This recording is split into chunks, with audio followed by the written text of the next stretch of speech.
certain markets. What happened to the U.S. government's AGAO initiative, which sought to give Ghana and other African countries quota-free access to the U.S. market? We are getting all these answers plus more here on PM Express. My name is Nana Ansakwao, and to help us to do justice to these issues, to my very extreme left is Mauli Agboka, Project Coordinator, Export Marketing and Quality Awareness Project at the Ministry of Food and Agriculture. Brother, good evening and welcome to the show. And to my immediate left, Openyin Kweku Adade. He's a commercial farmer and also a proud nationalist, if I may introduce him as such. Gentlemen, now, before we go, some of these things I need to break it down so that the layman would understand it. I know of like greenhouse where, you build like with a glass and then you plant in it. But what's a screenhouse? Well, a screenhouse basically is a structure where you can place nets that will exclude certain pests that you do not want on your plants. Okay. That is basically a screenhouse. Okay. As against a greenhouse, which you use plastic house, plastic or glass. Okay. And that allows a lot of heat to be stored in it. To be stored in there. And then the other one is irradiation. Fruits that are irradiated. So then what have you done to the fruit? Well, if you irradiate, you are using a radiation source to sort of kill pests that may be harbored inside the fruit or a produce. But by doing so, most people are uncomfortable with radiation because of the link to No, Mama, I'm not even comfortable listening to it, let alone eating it. I'm not even comfortable eating it because you hear of the Tiananmen disaster, you hear of the Japan has that, and then you pick an apple or a mango and say, oh, this apple is going through radiation. Well, thank you very much. I don't want to even buy the fruit next to it. But will they buy it if we put some, reasonable amount of radiation? I'm sure maybe it's not poisonous level, but I wouldn't buy it.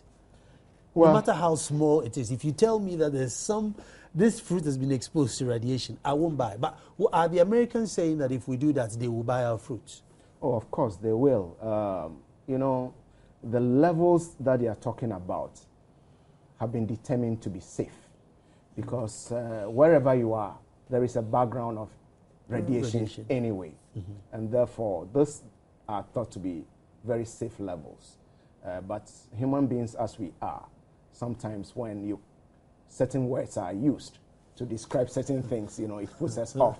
So most people that go to the supermarkets may not go in for irradiated produce. Mauli, a bit of fruit flies washed with, good water, warm water, or salt water, and a bit of radiation. How choose fruit flies washed with salt water every day? I don't know. Maybe it's just me. Yeah, the fruit fly is considered as a quarantine pest. Mm-hmm. A quarantine pest is a pest which does not exist in the importing country, but if introduced, can cause a lot of havoc. Mm-hmm. And for which reason, every importing country would like to protect itself. And therefore, they will want to take measures that will assure them that there is no single produce without pests. And that is why they would like to go in for irradiation, which can assure a full killing of the pest. Okay. The farmers who export to America, mangoes or fruits or whatever it is, must have known this. I'm wondering because, there was a bit of agitation when they got to AFGO, and I don't know if then the sanction came from the embassy to say don't bring these fruits or something. They must have known it. They felt as if they were caught by surprise. Well, honestly, there is no ban on fruits from Ghana to America. To the U.S. market. There is no ban. Oh, I see. Indeed, we do not even export mangoes to the U.S. We do not export fruits in general to the U.S. because traditionally our markets have been the European markets, and our people have been trying hard to satisfy the European market, because the European market is much more closer to us. We have a tradition of dealing with them. We understand their business better, and therefore it has been a lot more easier, to deal with the European market. We are not yet even at a point where we have, gained so much market share in the European market. Yeah, to even think of America. To even think about the American market. Of course, there have been a lot of inquiries by niche market in America to introduce our, Sugarloaf pineapples, which some exporters have tried to export anyway. And presently, we are also working with an exporter who is an American national, working with small growers in the central region so that they can sell the Sugarloaf as a premium niche product to the American market. But by and large, Ghana has not taken advantage of that market because, of course, we also have logistics problem. The distance from here to the U.S. is so long, and you have to transit through Europe before getting to America if you are going by air. And with the shipping lanes too, it takes a much longer time. And as your fruit stay long in the ship, then their shelf life is much more reduced. But from here to Europe is just about 10 to 12 days, and we are there. And therefore, that is why most people have preferred to deal with the European markets. Opanyadade, yes, sir. I just want to find out why, there's 25 million of us, out of which I think about 10 million are children in school and just about school. And we are desperate to ship mangoes and pineapples to Europe. I mean, is there no way we can make these kids eat it via school feeding program, or make these kids eat these mangoes via something, because I thought you export after you made excess. But when we have half the country starving and the other half is exporting their goods, I don't know what the balance is. Maybe because I'm not in a Greek, but help me out. Well, first and foremost, you said a commercial farmer. Yes, I used to be a commercial farmer, but I have graduated to subsistence farmer. Okay. By courtesy of governments, not government, governments. And can I say a word about radiation? You see, it's not meant for human consumption, but the Americans would request anything. Okay? But what hurts is that when we are sitting in front of them and they throw something at us, why don't we reply to them? The Russians wouldn't buy their chicken because it's hormone-laden. They would import tilapia from China, which is also hormone-laden grown. Then they come to Africa and they tell us what we should do and shouldn't do.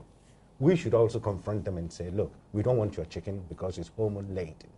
Just as the Russians have refused it. Let me just interrupt a little bit. I'm just being told that there's a fire at CMB and that we're going to have pictures on it. And there you see them throwing pure water at the fire. I don't know, the fire service crew haven't arrived yet, but desperate measures definitely calls for desperate action. This is a fire at CMB, I am told. But then it looks like somebody's residence. So I don't know, maybe it's close to CMB or not. But, just to let viewers know that there's a fire outbreak at CMB or around there. That's just close to Kantamanto, isn't it? That's just close to Kantamanto.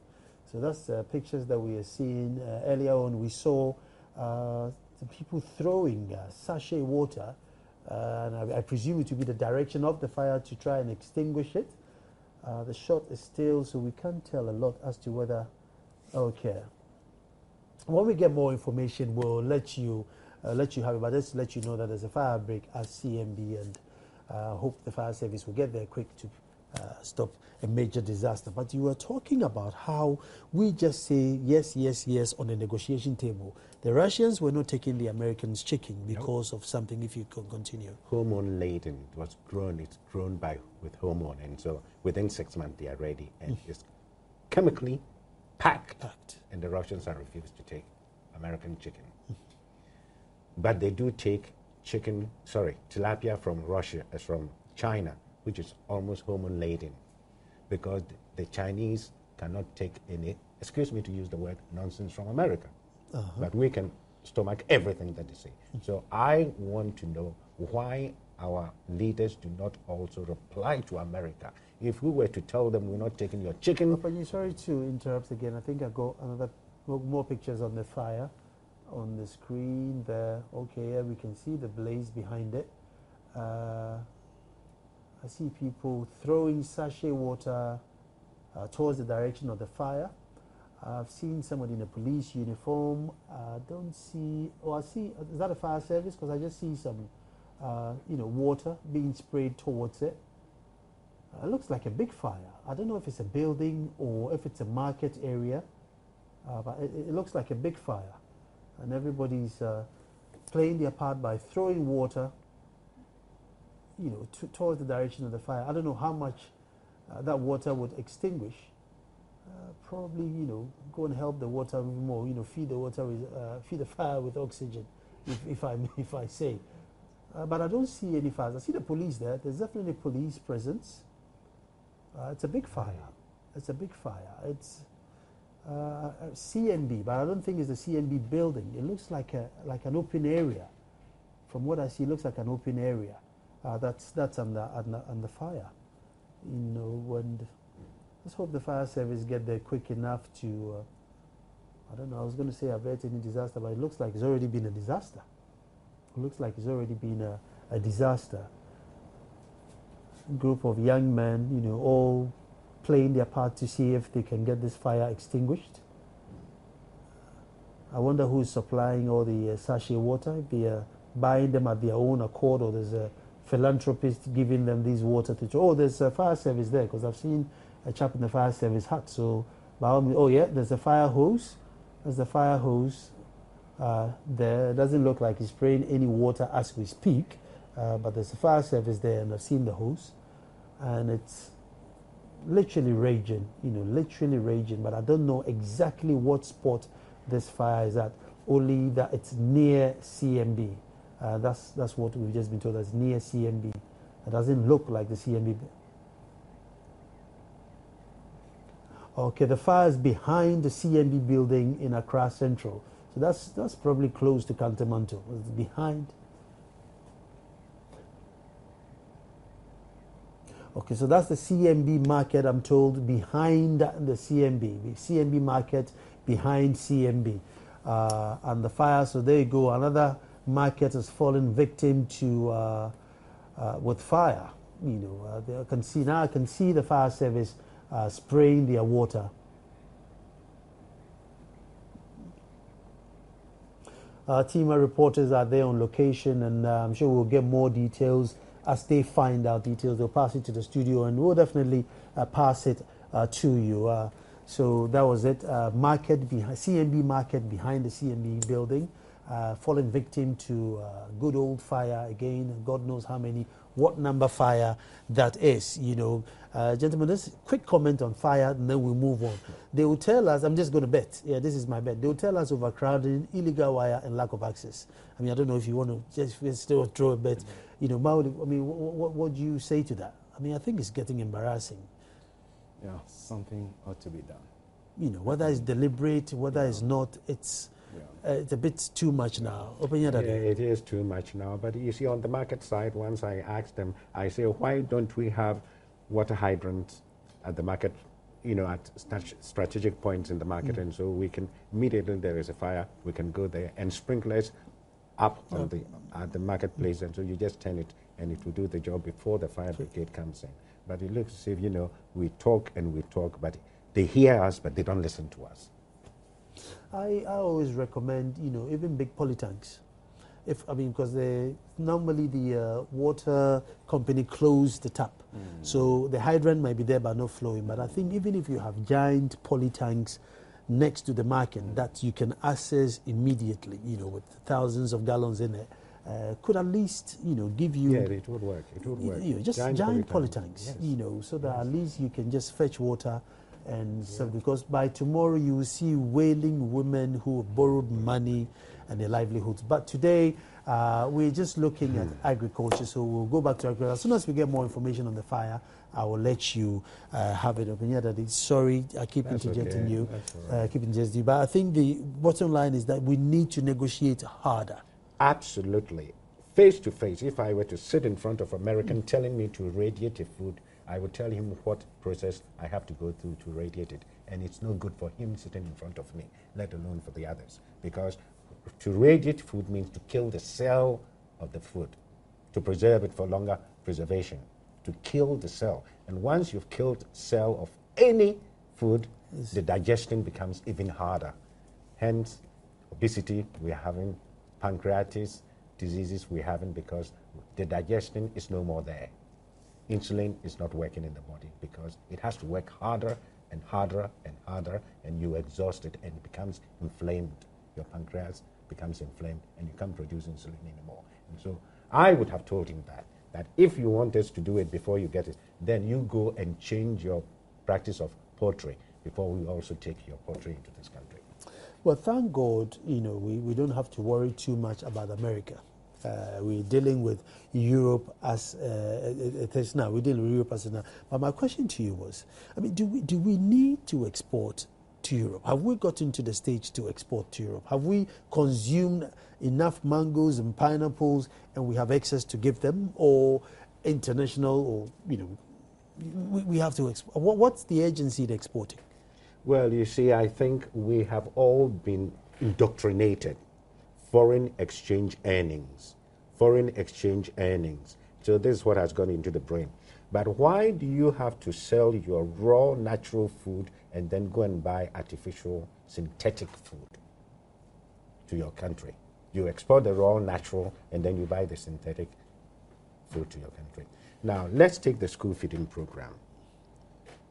When you walk the streets of this country and you see the mountains of oranges going rotten, and then there will be a school next door, and you ask yourself, couldn't this have been used for the school feeding program instead of importing raw tomatoes and what have you? If I were to stretch my wings a bit further, maybe I'll become too political, because I'm beginning to wonder if we do vote for people who understand how human development is all about. It's all about, first and foremost, food and brain power. If I have enough to eat, I will grow strong and my brain will develop. I don't have to go and say this before I get wisdom. It comes from the food that I eat. Today we are suffering. The National Health Insurance is burdened because of lack of fruit and vegetables, which we try to export. Why don't we feed ourselves with these things first? And when we are strong and knowledgeable, then we export what we can afford to export. Maoli, you see, once upon a time, Champon came up with this simple policy of, Operation Feed Yourself, where everybody had to just sow a seed or something. I know the whole of Spintex area was designated for vegetable farm, and then obviously, the estates took over, and then we started building on it, even though it's a flood-prone area. Was it a difficult project that, plant a corn, plant banana, plant, a plantain? Was it difficult? Is this something that we can go back to, or we've gone past that, is unheard of? Well, I'd like to take it from another angle, maybe to address the question that you posed earlier on, whether we need to export or not. I think it is not a question of whether we need to export or whether we need to just consume whatever we grow locally. I think that we can do both. Why am I saying that? The growing of fruits for exports has actually benefited us as a people immensely. I don't know, when you are growing up as a kid, how often you found pineapples on the market. I know that it only came around December, January. But these days, you can buy pineapple throughout any time of the year. I think that you have also noticed some type of mango that is now becoming common. The big mangoes. The big mangoes. 20 years ago, you never saw this. No. This has come about because people are growing these mangoes for export. Now, why are they going in for export? I think most of them went in for export because they realized that the local market does not have the disposable income to absorb all that they will, grow and provide them with the right prices. And that is why they went in for their exports. Now, having gone in for their exports, if you grow a crop for exports, there is no way you can export 100% of that produce. In fact, if you take mangoes, the fresh produce, maybe at best you'll be exporting about 40% of your plantation. The rest you can have for the local market. And as you make more money and employ more people, you increase the levels of the income levels of people, then they'll be able to acquire this. And I think the next thing that we need to do as a country is to promote the consumption of fruits and vegetables. Now, assuming that half of the 24 million Ghanaians will consume the WHO recommended amount of 400 grams a day, what it will work out to be is that we will generate a demand of about 1.8 million tons of fresh fruits and vegetables a year. Now, given the 40 cents FOB that we sell our produce, that will amount to about $750 million that will be injected into the rural economy. And you can imagine what that can do at the rural level and how beneficial it will be for the whole country. Now, beyond even the income is the health benefits. The question is, why will the European or the American want to eat your pineapple and mangoes? It's not doing it for altruistic reasons. It's doing it because now it has become knowledge that the consumption of fruits and vegetables gives you immense health benefits. We are now aware that by consuming fresh fruits and vegetables, you are able to protect yourself against diseases such as heart diseases, hypertension, stroke, diabetes, and even cancers. There are fruits that are reputed to fight many forms of cancers. And that is why in many countries, like in Germany, you have the 5-a-day program, that you eat 5 portions of fruits a day. You go to Denmark, and what they have as snack is fruits. In America, they've conducted a research that has shown that children that are fed on fruits, including even dried fruits, perform better in school because they focus better in classrooms. And that is why they are yanking off all these soda dispensers in the American classrooms. I think it is time that we as a country begin to get serious with our health and promote the consumption of fruits right among our kids so that by the time they grow to be adults, it's part and parcel of them. Because I've seen too many productive people that have succumbed to chronic diseases such as diabetes, stroke, and so on. And that is costing us so much. And the ILO predicts that in the next 20 years, we are going to get a surge in such chronic diseases, and that was going to affect the productivity of nations. I'm going to take a quick break, and then when I come back, there's 1.2 million of us who cannot have food all throughout the year. Some will have to sell their clothes, some will have to cut down the food they eat just to survive. So they are not even thinking of mangoes and vegetables to survive. They just need anything to go into their stomachs to survive. And then in turn, the nation is going to suffer. We're coming straight back.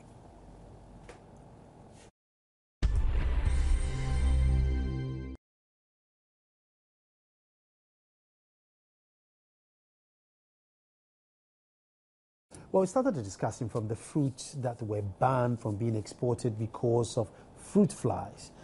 And then we're expanding the conversation as to why aren't we consuming what we're growing and then export sort of what is left? But we seem to be exporting and then eating what is left. Mauli's made a good pitch about how all studies are showing that the more fruits and veg you eat, the healthier the nation becomes and the less burden it becomes on the nation. Where is that campaign that is saying that, you know, every child should eat fruits? But I'll start with Opanyadaji. How do we justify? And, you know, one day I made a, you know, little pitch that if God came and asked, you know, why are you people hungry? What do we tell him? I mean, if God came down and asked today, how come as Ghanaians, where I placed you, and you still have 1.2 million people who don't have food security in a year? I mean, what will be our explanation? And after we've given him our explanation, how do we bridge this gap? Is it feasible, or by all means, every country should have some hungry people in there, so that's ours? No, you see, in the tropics, we don't have any reason to go hungry. Reason. If I put corn on the ground today, within 7 days it will germinate. In certain parts of the world, it could take up to 28 days.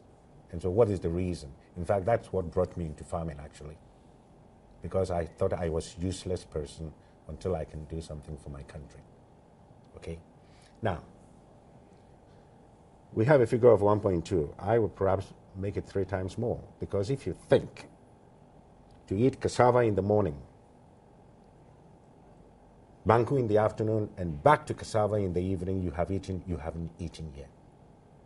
Because anything that should make the body work, you haven't taken it on board. You are still starving of nutrients.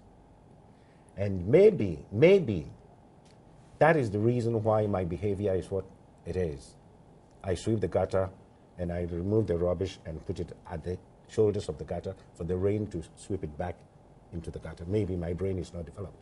The difference between the the advanced person and Ghanaians or black man is because we are nutritionally starving in this country. And my friend said about export. Now, we export this and we import the chemicals. And so what is the point in working hard only to get the second best? Why not take the first best? And therefore, domestication should be the policy for this country. Let's grow, eat, have the brains to then produce even more and then export what is surplus of us. But we're not doing it. We put the cart before the horse. Let us export. Let us import the sugar and the rubbish. And then we think we are developed, or we are developing, or we are civilized. Because now we have carton fruits. I beg your pardon? Because now we have fruits in the carton rather than the fruit itself. Because we import it back in the carton. Maybe if you have it in the carton. There's an insert. Let's see what is there. We have an insert here with, I think, the exporters, expressing their displeasure. Let's see what it says on the screen.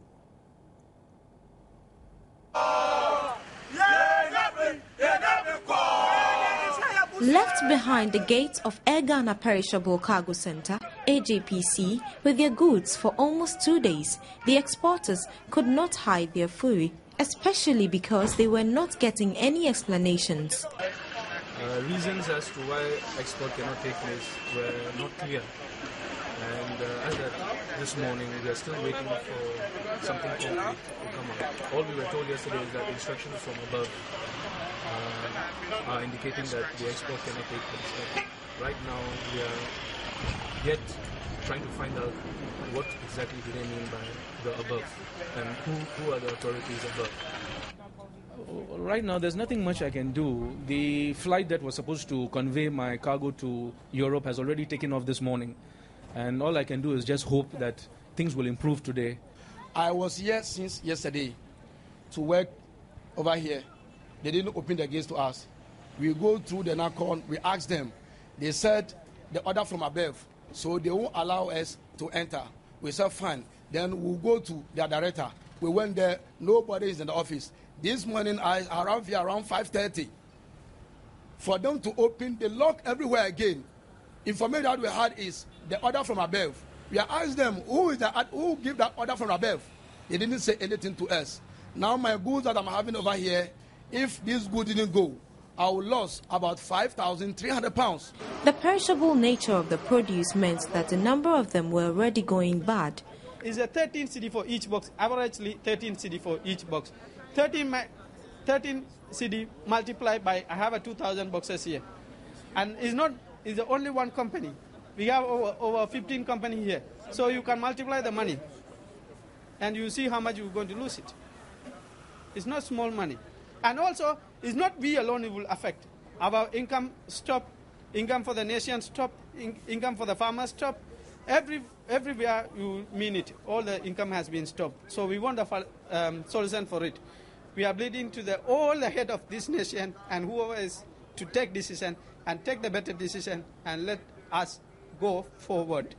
At the corporate offices of AGPC, the exporters said no explanations were forthcoming as to why NACOP had refused to inspect their cargoes. AGPC officials, after a closed-door meeting with exporters, only issued a statement indicating the closure of the cargo yard and further apologizing for the inconvenience caused. Well, you heard that. Exporters with their fruits at the gates trying to get them scanned and put it on the aeroplane or something to send it off.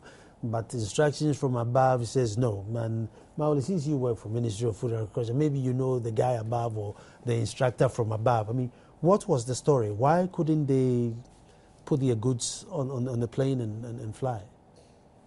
Well, I'm not privy to exactly what the situation is.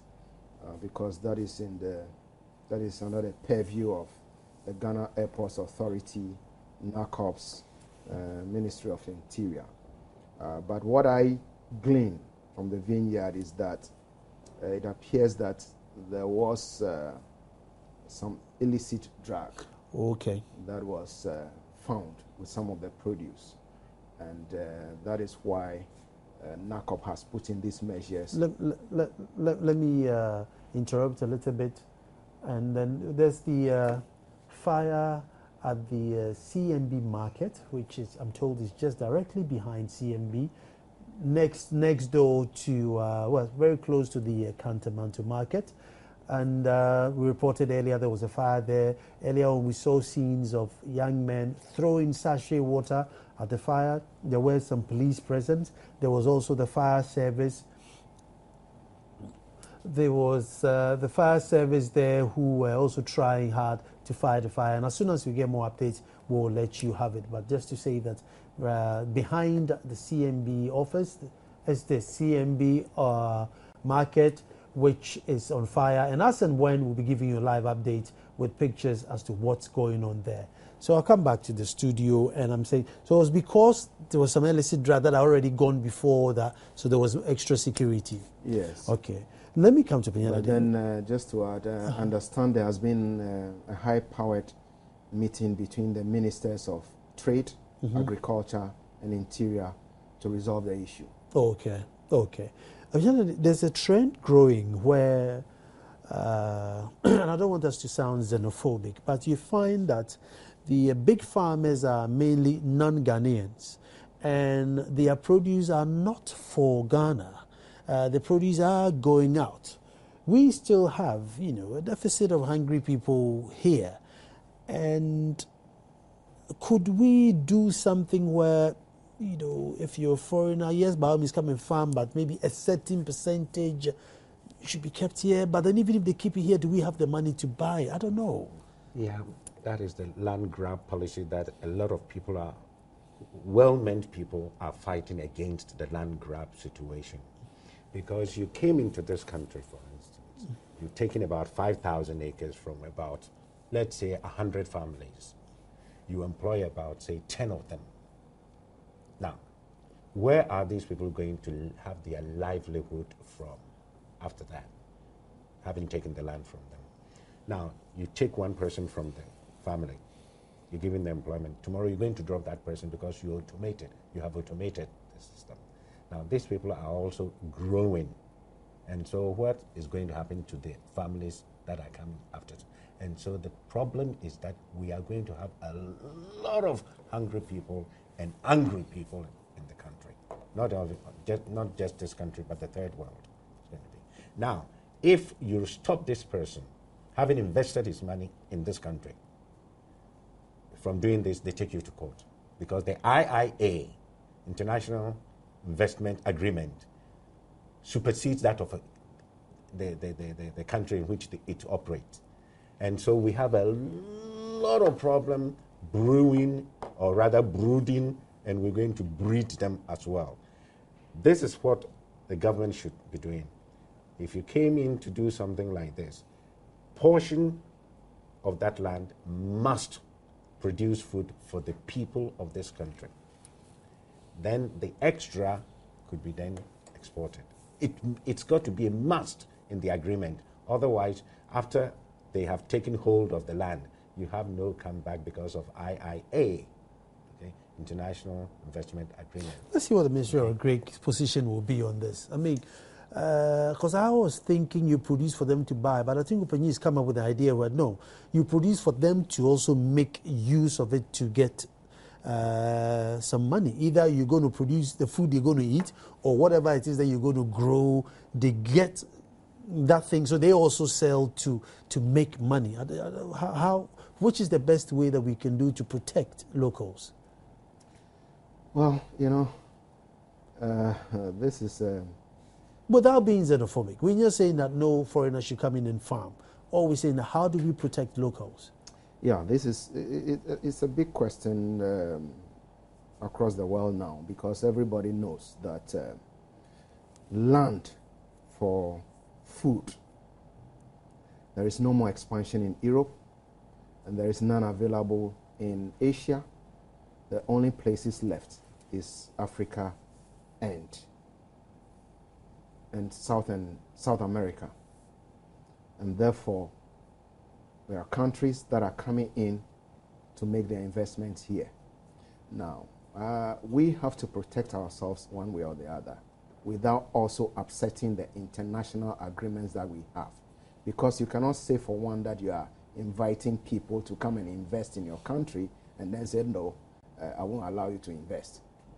Then, you know, so we need to figure out how to go about this without, you know, creating problems for ourselves and driving investors away.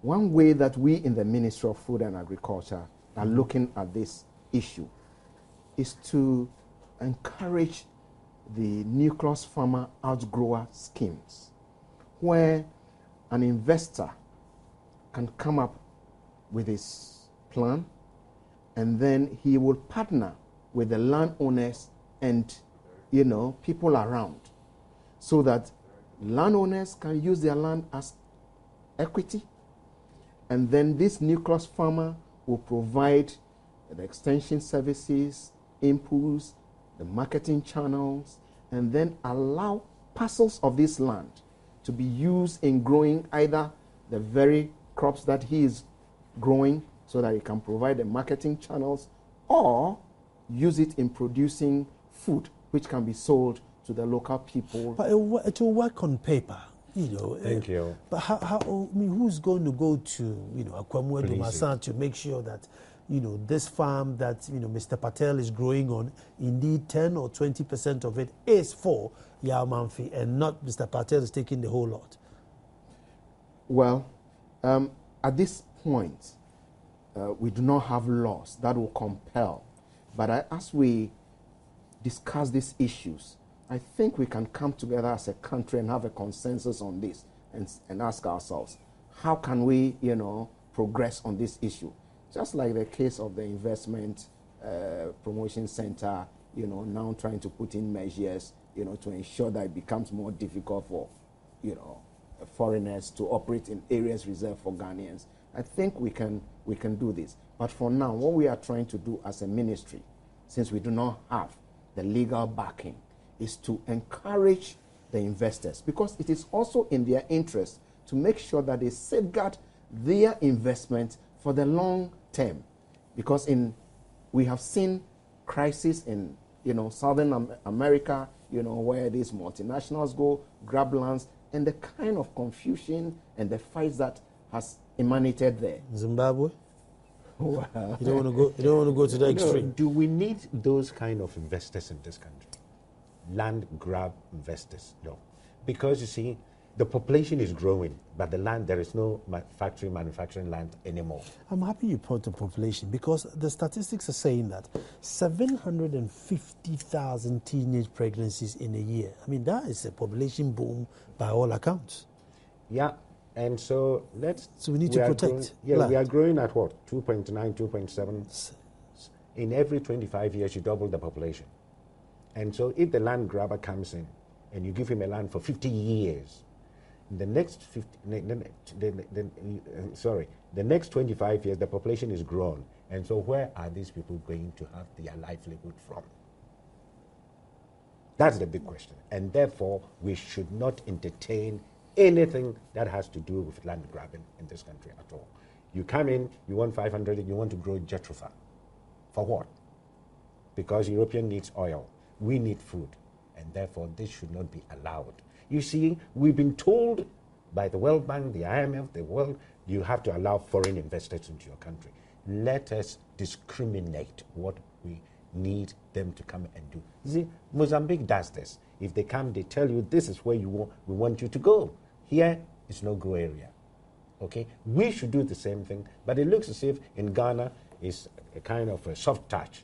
Anybody can come and do whatever they want to do. Because the land problem, for goodness sake, our livelihood depends on the land in this country. Gentlemen, this is a question which I've asked, I think for the last 10 years, I've been asking since I've got you guys and you guys are into agric. It's export of cocoa beans. And I know it's a major source of, income and, we protect it and guard it with our life. Quickly dry it, bag it, send it out. Quickly dry it, bag it, send it out. I'm asking, is there no way we can grind this thing, make it into cocoa powder and get every child to drink and get addicted to it so that we drink it? I mean, must it leave the shores? I'll start with you. Thank you. No. In fact, I have always said that cocoa should not be expanded. Cocoa production should not be expanded. Reason is a slave trade business. 3 years ago, corn has doubled in price. Wheat has gone up double.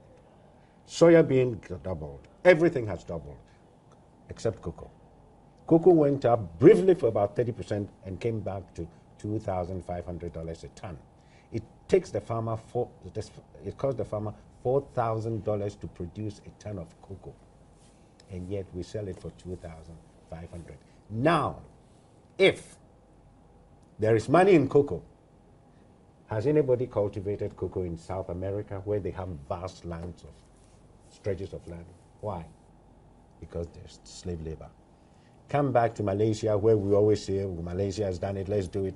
Malaysia in the 60s and the 70s, when the price was good, they had over 1 million acres of cocoa under cultivation. When the price dropped, they cut them down and did something else. But we are still going cocoa. You're growing something at a cost of 4,000, you sell it at 2,500, and you're still doing it. But when you go to buy rice, you don't determine how much you want to pay for the rice. It's the cost of production that you pay for. Why shouldn't we cut cocoa production, use the energy and the land to go and grow something else, rice, for instance? And if you did that, there will be shortfall of cocoa and the price would go up. Now, I've never had this analysis. So I want you to start from number one, should we drink it? And number two, should we even increase the tonnage or how much we are conservating, Marley? Well, I think that since it's one crop that we have grown and have expanded so much, but all for exports, I think it's time for us to look inward. And we have examples out there to guide us. For example, I know that Bangladesh used to grow tea and used to export a lot of tea. But they realized about the same problem that Openyi is talking about, low prices and so on for their exports. they decided to promote the consumption of tea vigorously. Everybody started drinking tea from the kids onwards. In no time, they finished consuming all their tea. Now, they still do export, but only a small quantity is exported. In fact, they drank so much tea that even they have to import some tea, to supplement what. So they have created a business, a market for themselves. And this is one of the things that we should do, that whatever produce that we are growing, we should try and nurture the market for ourselves, have that market as the base, so that we can, we can then use it as the foundation, the big platform, and only export if it becomes necessary. That way you are not a slave to the market forces. But do you have these numbers that Openia that he's talking about, that it costs us $4,000 to produce a ton of cocoa, which we sell for $2,300? Do you have those numbers? Unfortunately, I am not a cocoa expert, and cocoa does not fall under the mandate of the Ministry of Food and Agriculture. Okay. So I'm unable to confirm those numbers. Figures. Yes. Yeah, come back to the consumption of cocoa. Yeah. As he was saying, and we've also been saying about Bangladesh, if we were to consume cocoa, the maternal deaths would come down. At the moment, I think in West Africa, we are the leaders shamefully. 350 to 100,000. The reason is because of lack of iron in the pregnant, in the expectant mothers. I remember 60 years ago when you were in Europe, immediately you mentioned that you are pregnant. The first thing the doctor asks, not even the date, prescription for iron tablets. And so we could save the deaths of our mothers and their babies by consuming a lot of cocoa. Apart from liver, and in fact, it's very, very close to liver in iron content. Cocoa is the next, pound for pound. And so why do we sit down and rather import iron tablets when we have the thing in the raw, natural form? That you can consume. You can consume. Up until recently, where this bitter cocoa became, you can hear it in the news and the health benefits. We've been very silent on cocoa. We've been really silent. And even now, I don't think it's affordable to, the average, Kaya won't go and buy this, the brown gold, as they call it, because it's like, 8, 10 CDs or 7 CDs a cup. And, yeah. But you see, if you've been taught from the beginning, you buy. You will know the benefit of it, and you know the value. It's true. And then you go for it. You can't plug somebody out from somewhere and then say this is good for you. Mm-hmm. It's got to be catch them young is the phrase, isn't it? Let's catch them young, and we will be there. And then let's produce and eat, be healthy, and we'll be able to think right. I mean, the white man thinks right because of nutrition. I am deficit, disabled mentally because of lack of nutrition. Simple as that. As far as marketing healthy food, I mean, does it fall under your jurisdiction, or you produce and somebody else has to make sure that the nation is aware that, look, there are mangoes in the market, go and eat it because it's good for you? I mean, does it fall under the Ministry of Food and Agriculture? Marketing.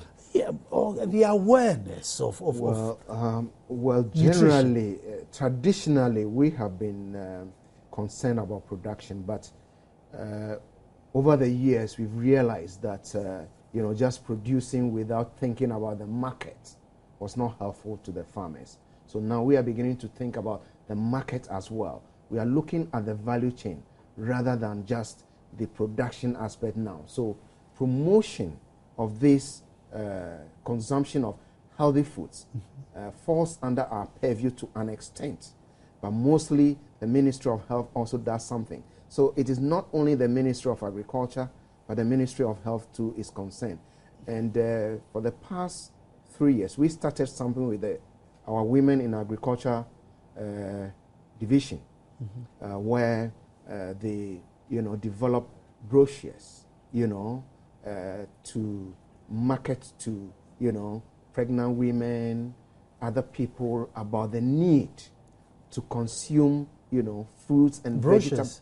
Yes. It should be radio, because we don't read. Yes. Yes. I mean, wouldn't it be more powerful on radio and Yes, TV? we did. Yes, we even did radio programs in all the regions. We did morning shows. Some of the notable even surgeons were on that program. I just ran out of time, but Openi, I just want you to comment on preservation. We haven't done well in preserving food. What can we do? I mean, maybe if we take even 2 commodities and just learn how to preserve it, Yes, you see, there, if you think I'm going to whip authorities, the Minister of Agriculture representative is here. You see, we talk about food losses. What is it? Post-harvest losses. Post-harvest losses. Can I use the word nonsense to describe that? Yes, you can use nonsense. You're allowed. You see, look, let me give you this scenario. I am a farmer. I produce my corn, right? Yeah. I have harvested it, dried it to about, say, 14% moisture content. I can't go any further because I haven't got anything to measure the contents, but normally it's about that. To preserve it, I need about 11% to preserve moisture content. Now, you know it, Minister of Agriculture knows that we are losing this produce because of lack of knowledge. Why don't you make sure that you come and buy this thing, go and dry it scientifically and preserve it, and so 30% will not be lost. Come to tomatoes. Now look at the way we parcel tomato or we package tomato to the market. By the time it gets there, it's a tomato puree. Why is it that I can go and buy tomato anywhere in Europe and it's packed just single? None is lying on top of the other one. We know this. We've traveled. We know it. Why don't we institute such a thing in this country instead of putting 70 kilos weight on a tomato before it comes to the market? And so preservation, the ministries or the governments have done absolutely nothing. Look at plantain. Look at the way we load them. Yeah. 7 ton weight of plantain on top of each other. Yeah, on top of each other. By the time it gets to market, you see, these are the things that we can do. Why can't we do it? Thank you very much, gentlemen. Still showing pictures of the CMB fire, as you can see on the screen. But I've run out of time. We're talking about food preservation. We're talking about food insecurity. We're talking about quality control. And with me in the studio to discuss it, on my stream left, to introduce them again, is Mauli Awoka, who's a product coordinator and export marketing and quality awareness project in Ministry of Food and Agriculture, and Openi Kwekwadade, who has now been graduated from commercial to subsistence farming due to a government with an S. So everybody has played a part in him, promoting downwards, to subsistence farming. And hopefully, without some of these bits and pieces that have come out of the conversation, somebody somewhere will hear it, and we won't be just talkers, but doers. My name is Anand Sakwawan. Thank you very much for watching.